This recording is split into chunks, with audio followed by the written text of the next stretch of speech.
who's going to speak to us at the end a little bit about what the Mawji Center does. But I'll start by just introducing our two panelists. So we'll start with Kyle, this guy right here. Kyle is a NAIT grad. He's worked with a number of mentors from NAIT who I believe are here, I'm assuming.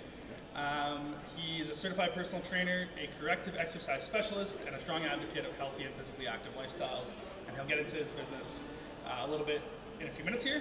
And then we also have Matt Smith, who's the co-founder of Modern Gravity Float Space, also with Jamie Phillips, both NAIT grads. They're grads from the PFT program and a millwright program, correct? You started your own business out of your basement, and you've grown from there.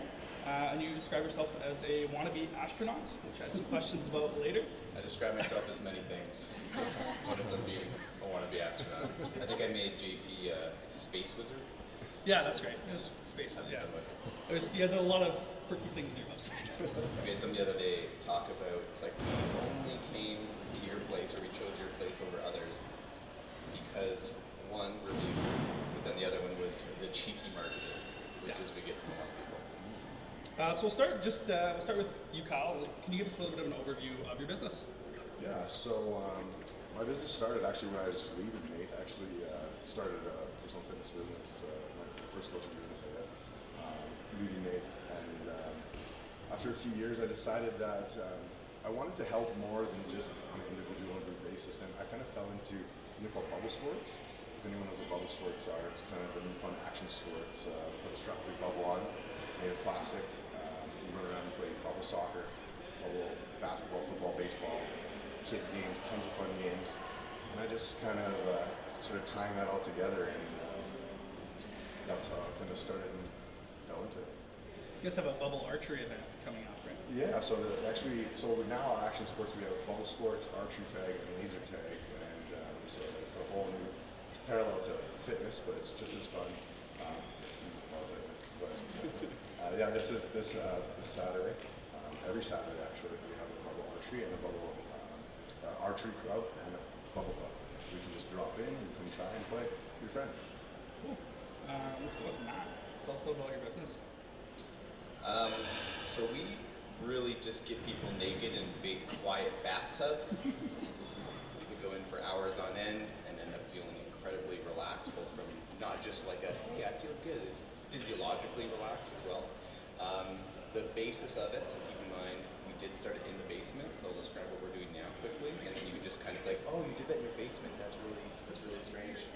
Yeah, it's super weird. Like people come in, like, man, like, do you guys find this as weird? And then we kind of like lean in, we're like, you're not the one who gets tens of thousands of people naked on a regular basis.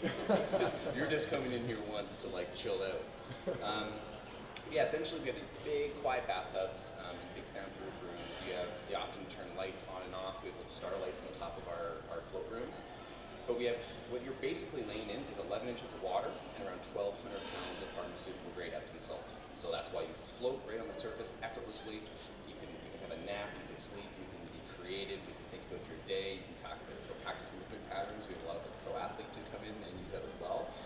But the biggest basis of it all is you're just coming in to relax, and that's contextually different for everybody. So you have the stay-at-home mom with 4 kids. It's going to have a very different stress level and reason for relaxing than, let's say, a pro athlete or somebody involved in the training industry.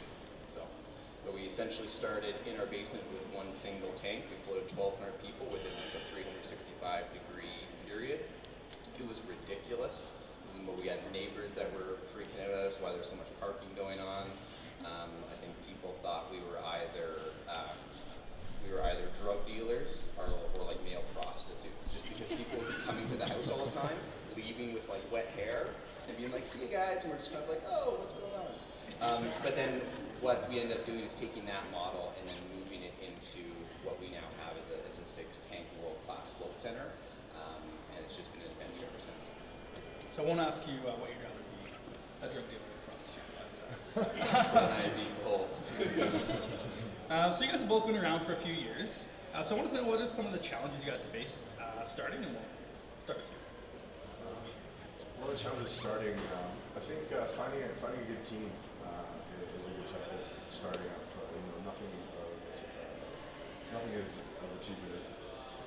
Nothing of great success is achieved alone. So finding a team to help you build and also help other teams with what they're doing.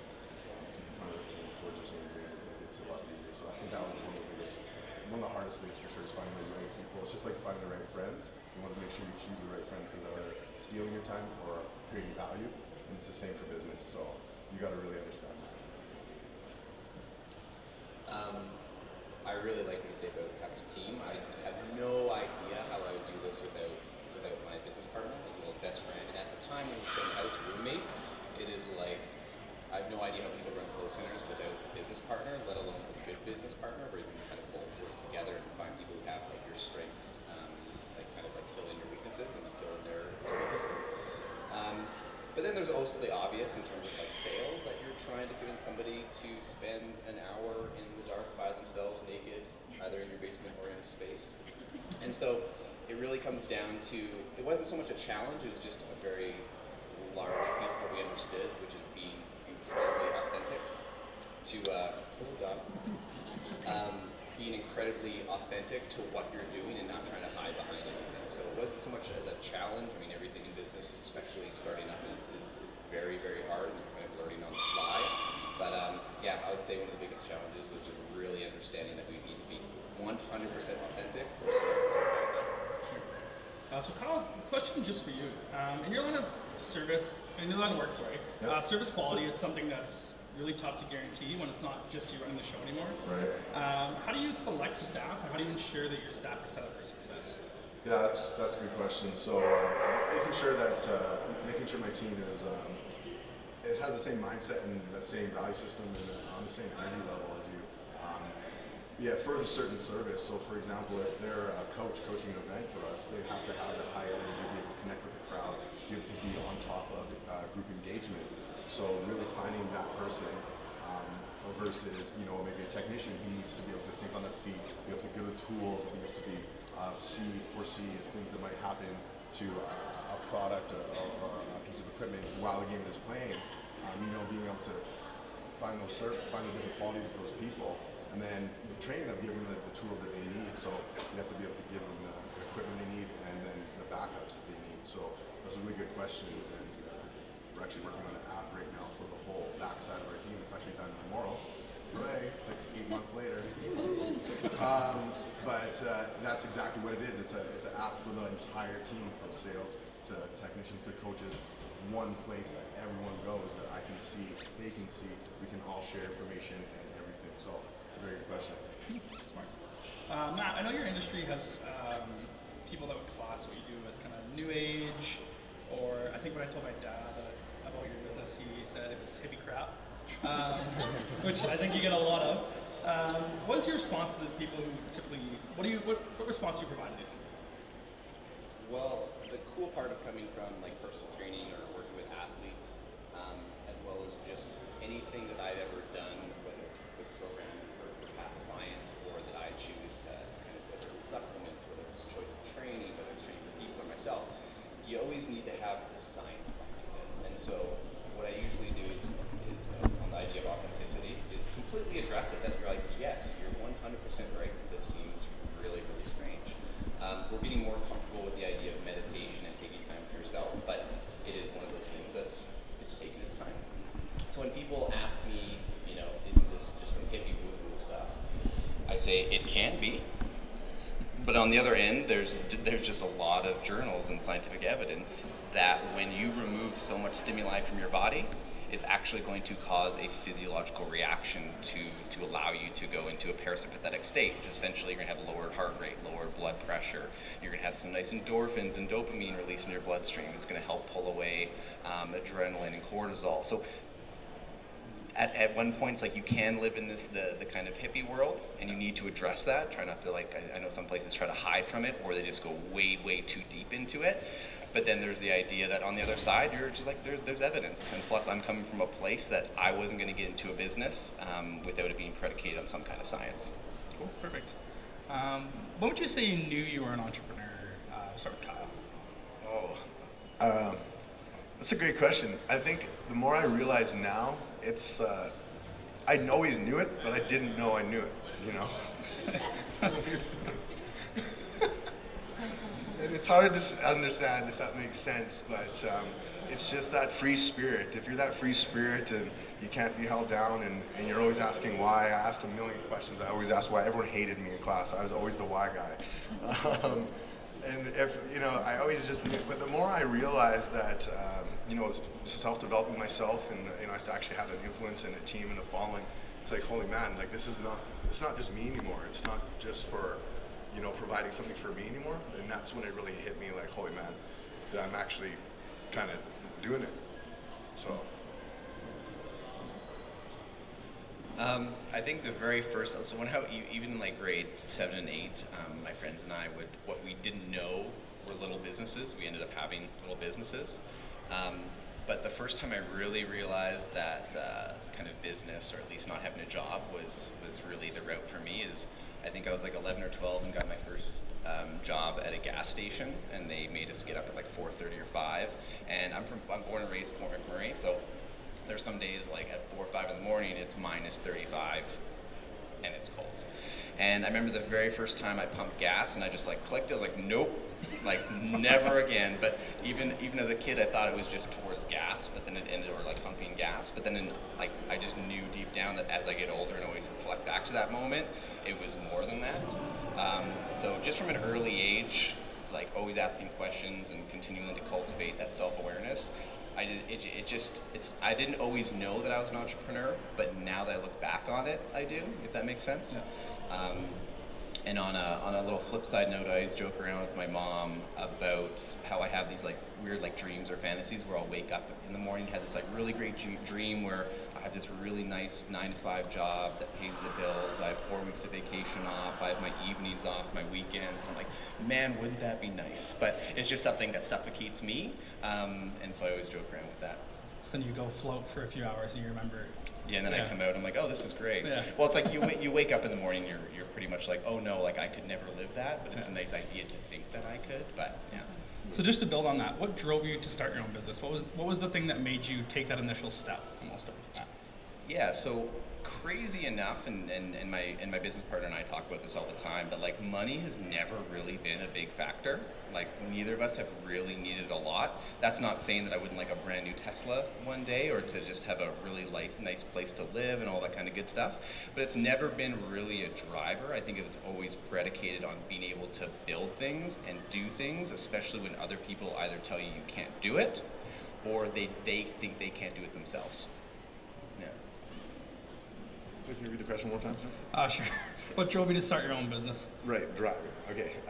What drove me to start my own business was, you know, I think I knew I was going to start my own business before I even went to, that's why I just went to NAIT. I went to NAIT because I knew I wanted to start my own business. I knew that I had enough of people telling me what to do, when to get up, when to go and eat, like, you know, and when I'm asking questions, why can't I do this? Why can't we do this better? Why are we throwing this much food out when we could give it away?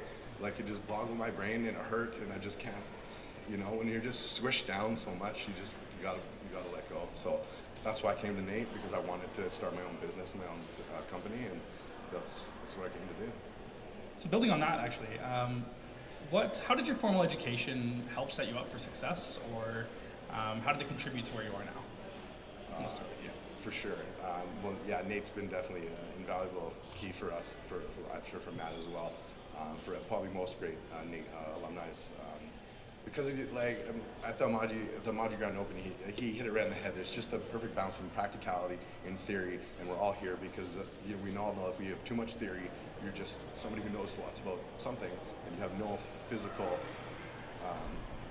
tangible hold on something because it's just all in your head. So having that really good that balance is the most important thing for me, just because I don't like to sit and stay in the same place or have that you know, caged in mindset. And NAIT's not that. NAIT is free and opening and allows you to do all these, you know, go through this course and that course and explore this avenue and that avenue, and then have all the support you need. It's just instrumental, I think, for where it's led me. That's like let's just build off that, because when it comes down to NAIT was really great because it was really, especially in the personal training world, it wasn't like you're taking history classes and stat classes. It was all based on really just like quality information that was going to help you move forward. especially in your career. I was also in a similar path where I planned on operating a business while in school, but I actually came to NAIT just because I thought it would be the best way to learn information based on something that is really important to me, which is my health, wellness, and as well as strength. And so I thought, hey, I can take this and move it into another business. I can just take this and learn it for myself. Where I found that it has helped the absolute most is with one of your previous questions, in terms of how do you get people to get out of the woo-woo mindset or that kind of hippie mindset, which again, there's nothing wrong with that, especially when it comes to meditation kind of in the floating world, is that it gave me a really strong foundation for reading scientific journals, understanding scientific journals. It's allowed me to go and look into how things are progressing with research with flotation, and allows me to then speak on it on a platform that I actually know what I'm talking about.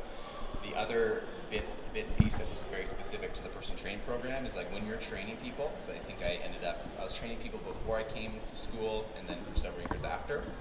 And you have to be comfortable with your body, you have to be comfortable with other people's bodies, you have to be comfortable talking about uncomfortable things. And so that was, of course, a really nice leeway into what we do now. Perfect. Yeah. Who would you say has been your greatest influence and why? That's a good one. That's a good question, and I don't think there's going to be one influence. I think at each point in your life, you have people that influence you, that shape you during that segment of your life. And to say that this person or this group or this organization was more influential than the next, I don't think is possible, because, as I said, to go from where you are to where you want to be, you have to be influenced in different ways, and to take even one out, you would miss the whole network down the line. So it's a very tough answer. But for me, it all kind of, again, it's going to all start back with back with NAIT and just in that whole network, that mindset. I remember when Lorraine, she said, she's one of the mentors and the teachers, and she said that the fitness industry is so small, you have no idea once you get out there. And then 2-3 years later, I'm in Southern California having lemons with one of the guys who helped started the program, the functional program back in the day. And it's just wow, it's so small. It's that small. But just seeing that come to fruition, just all comes down to, that network. Sure. You can give me some of your influences, or some of your major influences. Doesn't have to be your greatest. Yeah, it's I'll just go through list. How much time do we have? Yeah, that's a really good question. And what I would say is the main two influences in my life are my mom and my dad. And even though they just taught me all kinds of lessons, and funny enough, I'm learning more of them now based on things that happened when I was younger. But yeah, you're just like my parents, especially my dad, crazy, stubborn, and then I realized I'm just crazy and stubborn, and things why he would do things. But I'd say my two biggest influences are my mom, because she was overly supportive to the point that I probably have a fake level of self-esteem and confidence to do things on a regular basis, and I love her for it. And then the other one, which is actually a really, really recent realization with my dad, where up until maybe a year ago, he still comes to my baseball games. When I was younger, even though everybody, especially growing up in Fort McMurray, everybody's working overtime. Everybody wanted the extra money. And so I realized in my early 20s, I was like, holy crap, he never missed one sporting event ever. And we did not have a lot of money. Parents divorced at a really early age, but they always worked together to really help each other out and to support us. And I remember for the longest time, I'm that's so amazing that you have a dad who never missed a baseball game. And I never realized how big of an impact that had on me later in life and later in business, until I really started to think about it. And I was like, wow, I knew it was important when I was actually playing, and you'd always seen him in the crowd, but I never had to second guess if he was going to be there or not. The crazy flip side of this, for the realization, is I took that into business, where it was you always have to be there. You always have to be there for your staff, for your team, for your clients, for your customers, because you need to be able to take care of them. And without that, how are they going to move on, and how are they going to be able to kind of flourish? Now, the trip that I went through was, I was always basing that on my dad being there to make sure that my brother and I felt supported. But then I had a conversation with him maybe 8 months ago, where we're just shooting around, having a couple glasses of scotch, and just having a little man-to-man talk. And then I realized, which blew my mind, is that he never went to those games. He never gave up overtime or work to support us. He went there because that's genuinely what he wanted to do, right? Like he made these little creatures, and now he gets to go see them go and play sports and run around and fall and win games and lose games and all this kind of stuff. And that blew my mind, because up until 8 months ago, I was always like, he did it and sacrificed to make sure that we felt loved and supported. And I always based that in my business. And then you find out after a couple glasses of scotch, you find out he's like, oh no, like I just really wanted to do that because like that was really awesome. I get to see my kids do things. So that's been actually a huge tailspin in terms of what we apply to our business now, which is like, I don't want to help our customers or clients or members or staff because that's what they need to support. I genuinely want to do it because it feels good and I enjoy it. How many glasses of scotch would it take for you to show him this video? None, man. I would totally love to do it. Just like, hey, Dad, look at this. He'd probably just go like, oh, yeah, okay, whatever. But like, I'd still be like, look. Where do you see, this is going to be a tough one, and I apologize, but where do you see your business in 3 to 5 years? I'll start with you. I don't think that's a tough one for me, actually. I think 3 to 5 years, we'll to go into Western Canada. We're already in BC. I'm already planning for Los Angeles, San Diego, that area. But then, you know, to the East Coast and then across the sea there. So I see that, and that's for Orbis Sports. So I actually see two angles. So I would see Orbis Sports developing in a way that I can franchise it and sell it to other health and wellness entrepreneurs who are looking to kind of do what I'm doing. And what we're doing is we have a parallel program with personal training, athletic training, health and wellness, yoga, surf set. We have food delivery. Hopefully we can round it off with Mr. Matt and his modern gravity. But being able to unite a network of health and wellness professionals through this company, which is my company Orbis Sports, and that's what it's done for me. And if it's worked for me, I know it can work for others. And that's what I'm in the basically beta test of testing now and getting that running. And once it gets running, that's what I hope to do across the globe. Perfect. 3 to 5 years. That shouldn't be a hard question for anybody. It doesn't mean it's going to be an accurate answer that you're going to give, but if you don't have like a solid, like, where do I want to be in 3 to 5 years? Make a plan in some form or another. I guess where we want to go is just like really pushing from organic growth. I think opening multiple, like we definitely wanted to create businesses that could support other float centers around the world, but especially North America, and didn't really want to keep pushing the brick and mortar space, but I think it's something that inevitably is going to happen and that we're kind of putting into those plans.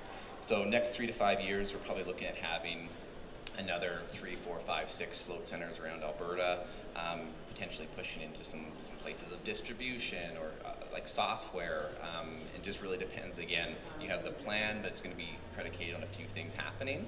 But yeah, I guess the big 3 to 5 year plan is just keep doing what we're doing, keep offering a really cool, fun, great service, and have like really awesome interactions with people, and then see where that organic growth goes from there. And you know, could go into franchising, could just be multiple locations. It could be we just have one center and just do like a crazy, really awesome video series. But at the end of the day, organic growth. Sure. So and it's important in every industry, but how important would you say relationship building and networking has been to help grow your business? I'll start with you. Yeah, again, invaluable. You know, you need networking skills, being able to chat and communicate, talk to different groups of people, different types of people. It's definitely the most important thing. You know, if you stay in your own mindset and your own kind of value system, you're going to lose out on the perspective of everybody else, and that's what people tend to do. You know, it's just that's how we're growing up. You just have a group of friends because you have the same value system. You know, you're not friends with, you know, and some of us are, but that's just typically how it works. So, you know, being able to be open and chat and really understand and be malleable and really be empathetic to somebody and understand what they need. Yeah, it's instrumental again. Yeah, I definitely need to be able to do that. It's like pretty close to 100%. Like there's the obvious pieces, like taking away the needing to understand the numbers of the business, which is like incredibly important. But like relationship building, being able to communicate, listen, connect with people, it doesn't matter if they're your teammates, your team members, your staff, your customers, long-term or short-term. It doesn't matter if it's partners. Like, it comes down to be able to communicate and connect with everybody. And it's one of those skills that, like, yeah, without it, you can't keep members or get new customers. Keep customers, get new customers. Like, it comes down to how well do people feel connected to you, and that comes down to not only being like a good person, but be able to communicate that being of a good person to other people. So I would say it's pretty much like such a major part of any business, especially nowadays. Perfect. What advice would you offer graduates who are entering the workforce or who are looking to start their own business? We'll start with you, Matt. Grab some coffee. Self-awareness. Like, understand, like, ask yourself the really tough question is, if you're going into the workforce or going into a business, is it because you want to do it? Or is it because somebody else wants you to do it? Is it from an outside influence that you think you want to do it, but it's actually what somebody else wants you to do it, kind of deal?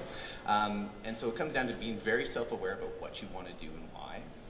And just realize that it's not a problem. Like, if you've always wanted to be a business person or entrepreneur, that's totally cool. But if it's actually not you, then and potentially having a career or that 9 to 5 is actually what would be like the dream place for you, and you find that dream job, that's what you really have to evaluate. On the other hand, if you're going into the workforce to start your career, to get that experience, but you know deep down inside, you're like, oh, you know, my parents want me to have this job and to move up this in this company and do what they do. But I know deep down inside, I'm gonna at some point want to take this and pull the trigger on creating my own thing. So I would say just really being able to cultivate the self-awareness of what you really want and ask yourself the hard questions that you don't want to ask you. You don't want to ask you. You don't want to ask yourself because nobody else is gonna ask it for you. Oh, that was actually my answers. Same. But yeah, I can build on that a little bit. I don't want to kill a dead horse or anything, but no, yeah, just really understanding who you are is the number one thing, because you only have one life, you have one chance. You have to do you, and if doing you means being happy, whatever happy means to you. If sitting alone reading a book is happy to you, and that's what you really see yourself doing in 30 years, 50 years, 100 years, you know, just in case we live forever one day. You know, that's cool, and then choose that and do everything you can to sit and read a book there. But like, if you have a choice, and we all do, and we want something better for ourselves and our families, which we all do, I think just owning yourself and just owning what you really want. You only got one chance. So I'm going to add a little more like quick little practical advice is whether you choose to go into a career path, open up your own business, do both at the same time. Whatever you choose to do, just go all in it. So it's like, if you're going to go into a career and put your entrepreneurial dreams to the side for a bit, learn everything you can about that business or industry and just dive right in. Be the best value and asset to your employer or the person you work for. On the other note is, if you're getting into your own business and entrepreneurship and into a specific industry, night and day find out everything you can possibly find on that, because at the end of the day you can reinvent yourself in a 5-year period, right? It just comes down to how many hours you're not only willing to work in a business but efficiently learn everything you can about it. Perfect. What would you say the greatest risk you've ever taken? It doesn't have to be in business, it could be in your personal life if you really want to share that, but what's the greatest risk you've ever taken? We'll start with you, Kyle. I definitely think the greatest risk for me was leaving a health club here in Edmonton to start. You know, like I said, I started my own business when I was in NAIT, and I went to work at a health club, and I kind of had it on the side, and I never pursued it 100%, and I just only had it there. When I really made the jump to say, hey, I'm gonna start my own business, meaning I'm gonna leave the shelter of the nice house and sanction that the health club had for me and the marketing system and all that, taking that jump, and for 3, 4, 8 months later, you have no clients and you're sitting there and you're like, holy crap, what am I doing? You know, but then, you know, then things thaw out, you figure things out, and you start making one footstep in the other, and then I think it was just right after I left that health club that is the biggest risk, and it was the best risk. You know, it could seem like a long time, like what am I doing, but if you know who you are and you know where you want to go, you're not going to stray from that. You're going to just keep holding on to it and keep doing it. You're going to put it there, you're going to put it aside and do what you have to do just because life is going to happen, but you're always going to hold on, and just always holding on to that passion or whatever that is that drives you. That's always led me to my successes and whatever that means to me. That's always just put me in the place for to be able to go to the next level, because I've always got everything that I've always set out with, if that makes sense. Greatest risk? Yeah, I really don't know how to answer that question because I do a lot of stupid crap. How I would answer like the idea of like biggest risks is like I've absolutely taken like massive risks, even in the context of coming from NAIT to then continuing to train people and build my business in that world, to then moving out of that into starting floating people in the basement. I mean, I went from like a full client list with a really high retention rate, basically in this space that, you know, most trainers are trying to get to, and it just suffocated me because I couldn't expand or grow that any further.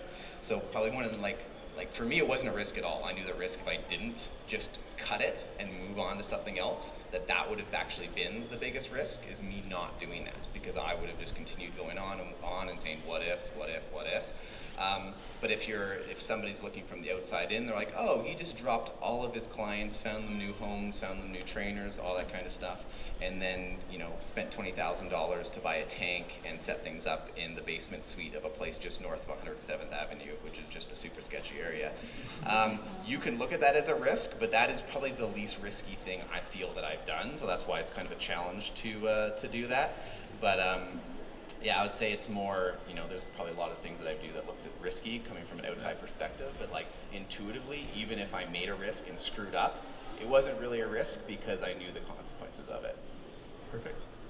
So both of you, I've checked out both your websites, I've read your bios, and you both have a particular culture to your organization, I guess I'd say. You guys use very specific language, and you very well embody the type of industry you're in and what you do for business.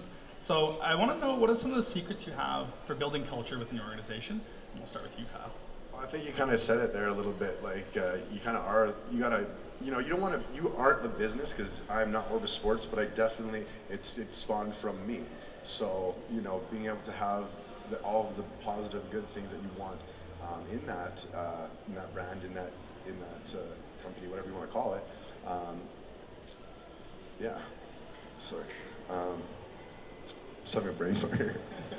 We'll The company is you. The company, yeah, the company is you. Sorry. Yeah, sorry. Bail them out, Matt. Bail me out. Well, I don't think, yeah, I honestly We'll don't think there's a ton of stuff to say about it, except that it's like hard, and it's what every company does. It's why companies spend billions of dollars on marketing and training programs and special things and these weird retreats for their staff and everybody that's part of the company, even if you might not know why it's happening. So when it really comes down, I think I really like what you said about it is you, but it's not you. The company needs to be built on your values, your integrity, and your character, but of course you then have to build a system around that, and you have to build a team around that, and you have to build a culture around that.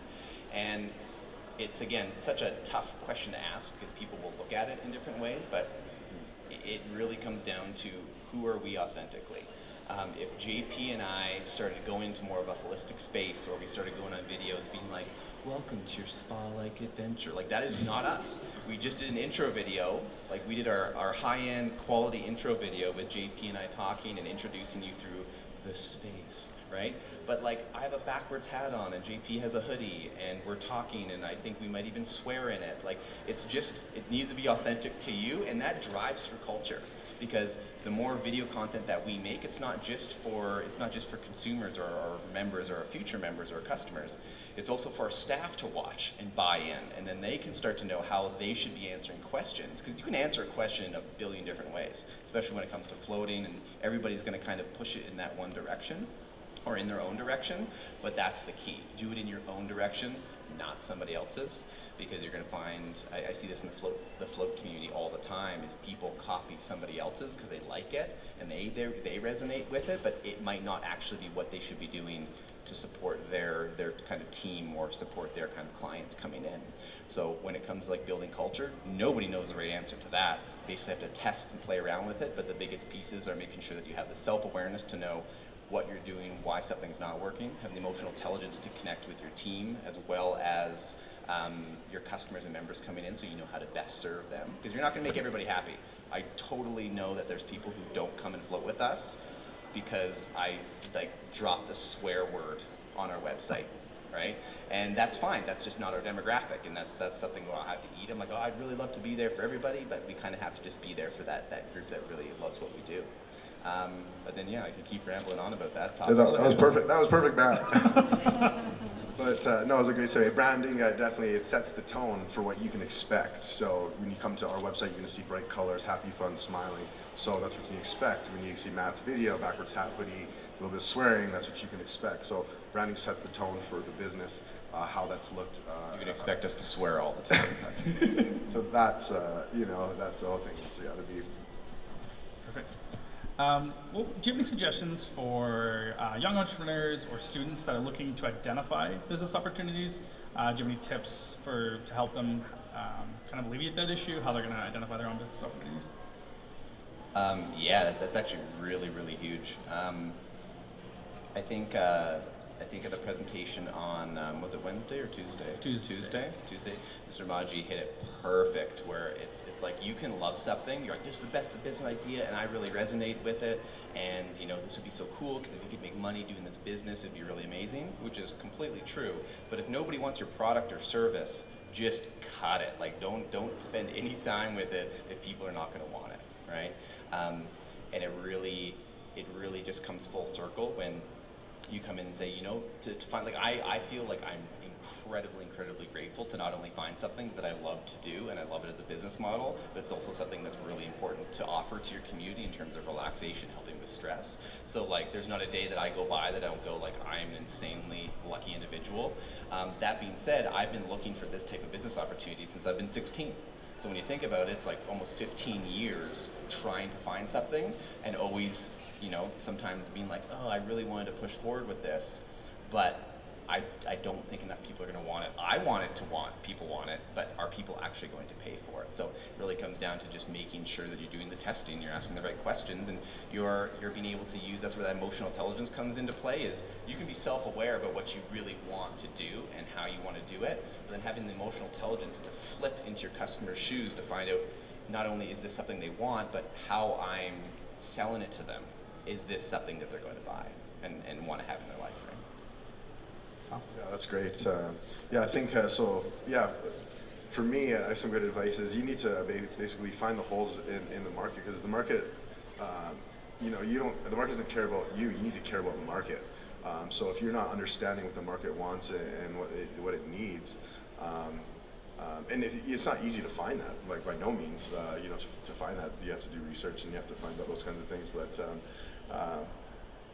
finding out where a value that you have in this place and being able to add that value and give it back. We're all good at something. Now, what is that thing we're good at? Is that thing tangible? Is somebody going to pay us for that?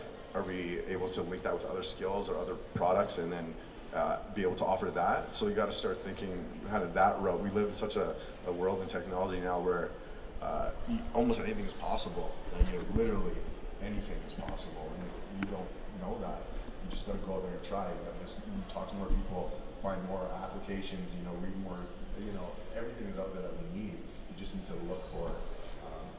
Understanding where to look, and that can be hard too. Where do I look? Online? No. You gotta understand who you are, what you're trying to accomplish, and then by understanding those things, you can start to hone your path, because there's a million paths out there. If you don't, going back to the who am I, and is this my passion kind of deal, if you're not understanding that, you're just shooting in the dark. Just shooting. You wanna, you know what I mean? You want to make sure that you're on point, you're on target, and the only way to do that is to know who you are and know your passions, and then you got to start failing forward. First attempt in learning, it's the only way to do it. That's actually really good, yeah, like fail and fail off. Like if you're in your early mid-20s, fail as much as possible because nobody's gonna take you seriously till you're 30 anyways. So that's your time to really screw up because, you know, it's just the perfect. So when it comes down to it, the minute you start getting like, you know, 30, 35, 40, now people are like, oh, you're a grown-up adult and we're gonna take you seriously and this failure is a real thing. So like, yeah, dive in. I like what you said about failure. How did both of you validate that your service or your product was something people wanted? Well, actually, I have two different services now. Well, I have lots of that services now. But the health coaching, personal training, that was always a valued service because who doesn't want to be healthy and who doesn't want to look good? Just kidding. But I'm totally just kidding. And then my bubble sports and action company, like, who doesn't want to have fun? For me, it's all about having fun. For me, you know, moving and playing is having fun, so that's fitness. And then bubble sports, that's also fun. When I was on a health coaching mentorship in California when I stumbled upon the bubble sports action, and I wanted it. I was like, I seen it, and just because I seen that and there's people playing, I already knew there was a demand for it. If people are already running around playing it, that means somebody's already doing it, and I wanted it so bad. I literally just bought them all so I could play with them, yeah, it was just right then and there. So I always knew there was a market, but like what we're doing now is different because now we're creating a market. We're creating the drop-in bubble club and the drop-in archery tag. People don't even know what bubble sports or archery tag is, let alone know they can come to a drop-in at our new facility. You know, so it's just it's constant battling. How did you validate that? So I started floating like now about 10 years ago. So the first time I went for a float was I was training Olympic lifting a lot, and it was every single night I'd come home from training. I do an ice bath and then an Epsom salt bath every single night. And then I found out through the grapevine of somebody that there's this person down in Red Deer who had this float tank thing. It wasn't actually called float tanks. It was like this big salt bath, right? So I went down there just for the Epsom salt, not realizing when I got into it, it's like this coffin little wooden treasure chest thing with salt water, and I had to like reverse engineer the whole process to be like, oh, this is something that I'm interested in, but holy crap, this was potentially not a responsible decision to make. That was almost 10 years ago, and I fell in love with it. I ended up going for a 4-hour float my first time, and then I came out of it, like I almost crashed on the drive home because I'm like looking at birds on the side of the road, like on Highway 2, and I'm like hearing rumble strips, and I'm like feeling my steering wheel, I'm like, oh, this is so nice. And I'm just like, oh my God, I'm operating a motor vehicle.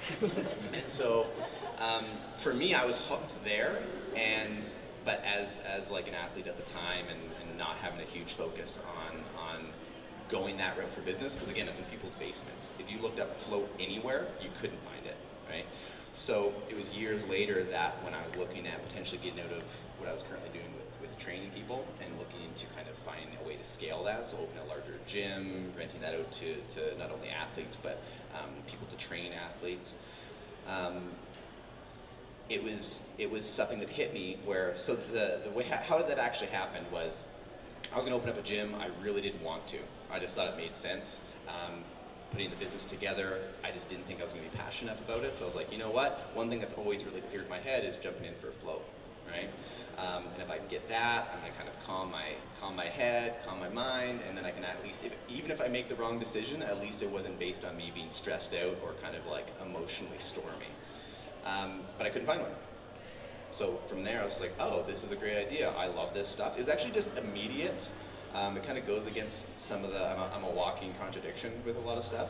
But with that, I just intuitively felt so much that this was something people need and want, simply because I knew how it affected me, as well as a few other people that I did, or that I knew floated as well.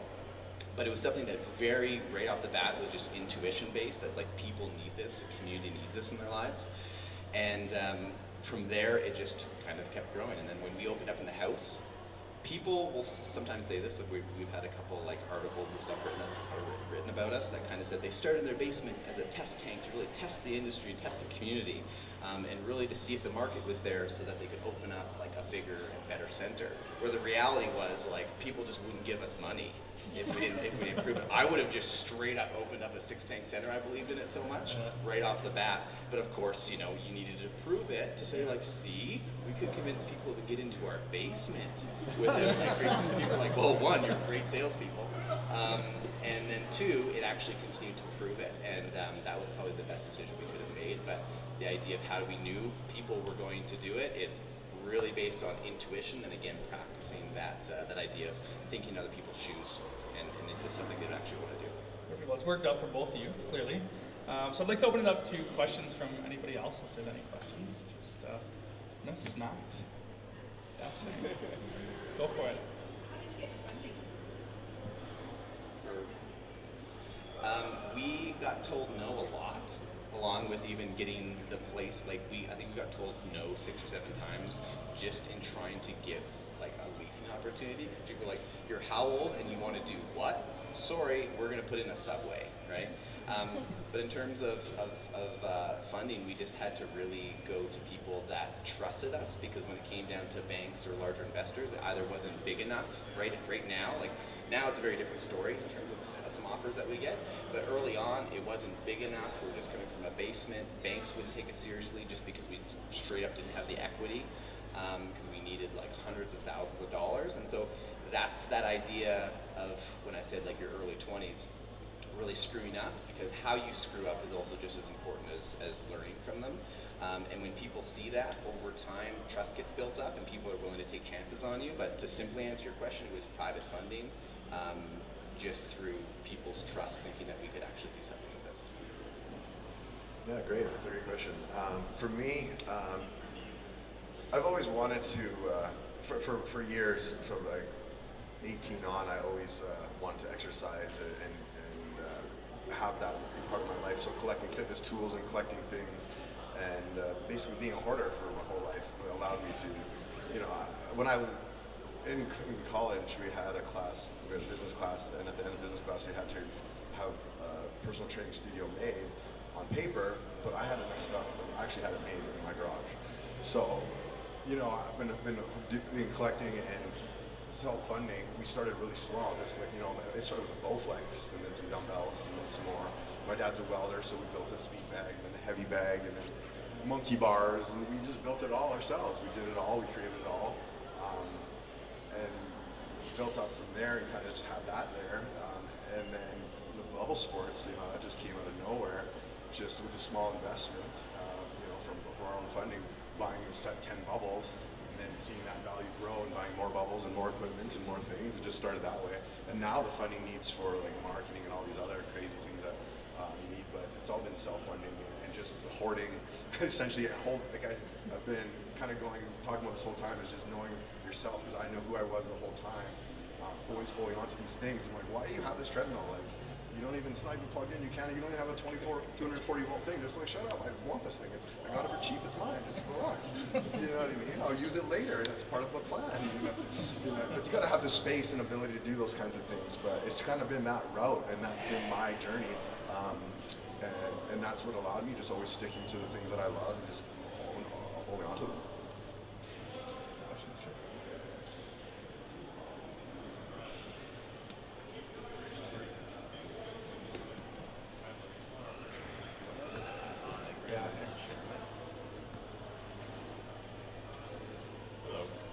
Hello. You both had a smaller operation at one point, and then at a certain point in time, you had to move to a physical brick and mortar space.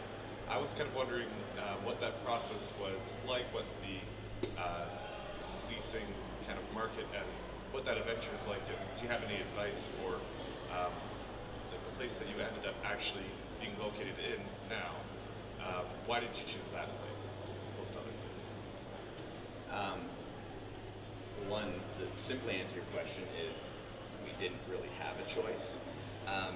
We just finally had somebody who looked at us and trusted us for what we wanted to do, not just the paper of it. So we're fortunate enough just to run into some people, which interestingly enough, so as like a quick little story about that, we got told no to a lot of different places because we wanted these big salty bathtubs that could potentially destroy the building if it wasn't careful. So we had to make sure that we asked ourselves some good questions like, yeah, we probably shouldn't be on the second floor of a building, right? Not only that, but they just weigh thousands of pounds each. Smart. But we never, one is we just stayed really patient. Like, I never got mad at somebody for saying like older dudes in like an executive role for a bigger real estate company. I never got upset at them when they're like, nope, we don't trust you to do this. You're like, no, that's completely reasonable and probably intelligent. But then eventually somebody took a chance on us, and it was really, really cool. And this is where, like, you know, we can get a little more hippie woo-woo in it, in terms of, like, I don't think too much in detail of this, but just in the alignment of stuff that's happening. Like, when you start to do really good things, you build momentum straight up. And so we finally got approved for which ended up being the perfect space. But again, it wasn't so much out of choice, but it was the perfect space. The first float was technically done in 1954, right? And this building just happened to be built in 1954, and then it just kind of pushed from there. But the idea is, what was the first part of your question? Well, you said, how do you find this? Oh yeah, when you're moving, when you're transitioning from one place to another, like, we ask so many questions. I feel that we're both really good at doing research, and it still didn't prepare us for anything. So it just comes down to, like, prepare as much as you can, take a big breath in, and then just jump into the freezing cold water, because it's going to be cold no matter how much you think, and try to understand temperature. It's going to be freezing. That's a great answer. I'm going to get a little bit different answer because I have a little bit different story. So, actually up until this year, my bubble sports company and personal training studio was ran out of my training studio. My training studio was a giant bubble warehouse. Not giant, but that's what my training. So I couldn't train anymore because I had so much equipment, essentially. So, you know, almost 3 years ago, I almost jumped into a facility. I almost jumped into a place and like, this is what I'm going to do. I'm going to get this place. I'm going to go all in. I'm going to build this awesome watchtower. We're going to have a field over there, and a field over here, and then stuff. You know what I mean? And it was going to be this big, huge shebang that was going to be, you know, $250,000, blah blah blah, all this ridiculous stuff. And for me, it made sense at the time because I was so excited, but after talking with this person and talking with that person, talking to my close people, all my mentors and my close and trusted network, I soon realized, hey, this is not going to be the best route. So I changed what my tactics were. Hey, I'm just going to focus all that the energy back inside and hold on. And that was 3 years ago. That was my first year in business because things were going so well. I was just like, this is awesome. We need to get a place, blah, blah, blah. So I was like, okay, I'm not going to do this. We're not going to do this. We held on. And actually just this past summer, I basically got the biggest break of our lives is the Turf Training Center, which is a giant facility right next to the Roper Road. Basically, we're there as running their program, so I've got probably the sweetest deal anyone could ask for. I've got an office and training facility. I've got 2 soccer fields, yoga, a multi-sport court, all for, like, you know, I can't even share that because it would just crush people. You know what I mean? It's just because I just held on and I built something. We built something that somebody wanted, and they said, hey, this is something that we can stand behind, or we'll let them come in our facility and let them run how they want to do it. So that's kind of where I'm right this second. And like literally just Austin's here, Ethan's here, we're building, this is all building for that. And it's just a whole wild ride. You can do one thing or you can do another, or there's different options to do it. It's just how you can get there. And for Matt's option or my first option of what I was going to do, you know, I just held off and you know, the opportunity presented itself. And then for Matt, I'm sure it's the same thing. Like, you know, being told no, that's an opportunity in itself because you have to build and grow. Why did they say no? What do I have to learn? What do I have to adjust? So there's kind of different answers there. So it all depends, really. Thank you. We have time for one more question. I have another question since, you know, I can. You guys have really both very, very different businesses. They're not common. You know, yesterday we had restaurant owners here, and you know, it's just very unique businesses. How do you know they're not going to be just fads? And how do you take that leap of faith? I guess I'm holding the mic. Again, for me, when I'm gone from this planet, you know, that's the whole point. For me, it's not. It's a tough one. You know, I'll let you rock. I need to kind of think about it more time. this kind of falls into risk as well, but the simple answer is you don't. But if it ends up not being a fad, you're first to market. You just built the foundation and base for a company that could be around for 50 years or more. Yeah, you're a genius. Yeah, it's like you look like a genius when you're just like, I just tried to pull that out of nowhere.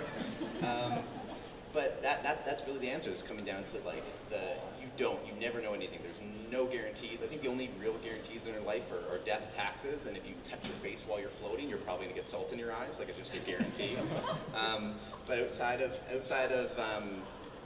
that, there's no guarantees. Like you don't know. And I mean, the one thing that we're actually seeing in the float industry is I truly don't think it's a fad. But one thing that could be detrimental to businesses is that people, the first to market in their capital cities or in their locations around North America, what you're finding is now people are coming in after it's been proven, but they're building out a better center, they're bringing in better technology. So now the bigger problem isn't whether it's a fad or not. I think it's something that's really going to be around. Early on, we did not know that, right? So that on that question. Yeah, and I only asked that question particularly for the health sector because health sector just has so many fads and gadgets and different things that are always brought to market for instant healing or instant weight loss or whatever. So you guys are in an industry that is very fad driven. Yeah, in that case, then I would say until stress is no longer a factor, I think we'll still be in business. Awesome. That was great. And I think anything can, I guess, could be a fad, but I guess why isn't it a fad? It's not a fad because the mass grab onto it, they hold onto it, and they take it away. So I think, for us, by staying connected and paralleling Orbis sports with the health and wellness sector and the personal training, the yoga, and creating that awareness, creating that community, that's how I'm dealing with it, and not having the bubbles float away. Now we have archery tag and laser tag that are all part of the action sports package. If we only did bubble sports, yes. So there's probably bubble sports companies out there. That's why our name has nothing to do with bubbles in it, because we're Orbis Sports. We have more than just that. So being able to stay ahead, you got to think ahead. Again, for me, going back to just knowing who I am. If I stop breathing and stop living, then this is, that's the perpetuation of this. So, I think that being able to just capture your the brand with systematically, if I'm gone, that can be taken over. That can be systematically, utilized by other people. So, just messing with that. That's great. If I could just do a quick shout out to the personal fitness training department. You guys have the most entrepreneurs per capita from NAIT, so good for you guys. So that would bring me to wrapping up. Yes. That think of how successful you guys would have been if you would have had the Mawji Center here and you guys were here. I mean, you would have had your personal fitness training. You could have done more business training that was non-curriculum. Please ask questions. Yeah, and you would have been able to just jump right into entrepreneurship. So thank you very, very much for coming today. We really appreciate it. Fulton, thanks for moderating.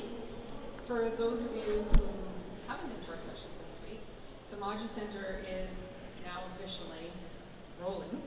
We will be doing more and more of these types of programs. We're going to have a mentorship program with some of our alumni set up in the new year. We're going to have some workshops on building out your business. We're also going to have some workshops on doing financing, getting those banks to say okay to you guys. So, I'm looking forward to it for sure. And really interesting. We're going to go floating. We're going to come and do some Orbis sports. I think we should do Orbis sports then go float. That's a good call. That's a good idea. Actually, can you bring one of those tubs here? Portable. Look at we got. Pop-up tubs? Somebody actually has You done should do a pop-up tub. Somebody has done a portable tub. It's a nightmare. Between transferring all the salt, people are like, oh, that's a great idea. I'm just like, oh, that terrifies me. we might figure it out. Is it concrete building? What are you gonna add? Let's do it up then. I'll sign something and be like, I'm free of it. Thank you all very much for coming. Don't forget to sign on to our Moodle so that you guys can get more information around some of our events, etc., and getting involved. Thanks. Have a great day.